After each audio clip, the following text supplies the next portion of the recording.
Greetings. This is a quick overview of Module 2. This week we look at innocence and experience. And in this module, you'll note that there are two graded items, a quiz on literary elements and our journal, which we're going to explore plot and characterization.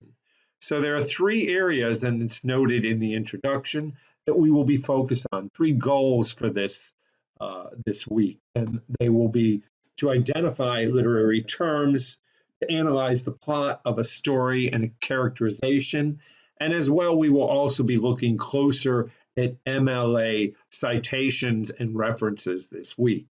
So in the reading and resources, you'll see the three stories that we're reading, A and P, Wild Blueberry, Likes, all very different, and I hope you'll find them very engaging stories, as well as you'll find resources to help you, such as a video on plot, which gives you most of the terminology that you'll need to discuss the stories you're reading and also for the quiz. And then there is a quick guide to MLA to help you correctly cite in your sources in your journal, which we will begin this week. So those are the focuses. I want to just take a few moments and talk about what is expected in the journal for plot and characterization.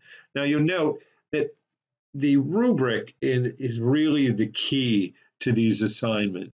So if we look at the rubric for this week, it asks, it has the questions to discuss the basic plot elements that occur in A and P, discuss the characterizations in Wild Berry Blue, and then reflect on the literary elements you learned about in this module by looking and discussing the portrayal of elements in Likes.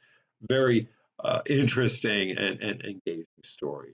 So when you submit your journal, before you submit it, you want to stop for a second and just look at, of course, answer the questions, and then look back at the rubric and say, did I discuss the elements of plot, identify that something in the text, and use the correct terminology? Was I thorough and described, the opening, the rising action, what happens, so on? Characterization, same thing. Did I identify specific language in the text using correct terminology to describe the characterization in Wild Berry Blue? And then the impact that the third story had on you. So with those in mind, we also have, as I said, the correct MLA citations this week as well. So that kind of sums up what is expected for week 2. And I really hope you enjoy the stories and that you contact me if you need any help. But otherwise, I look for a really great week. Take care.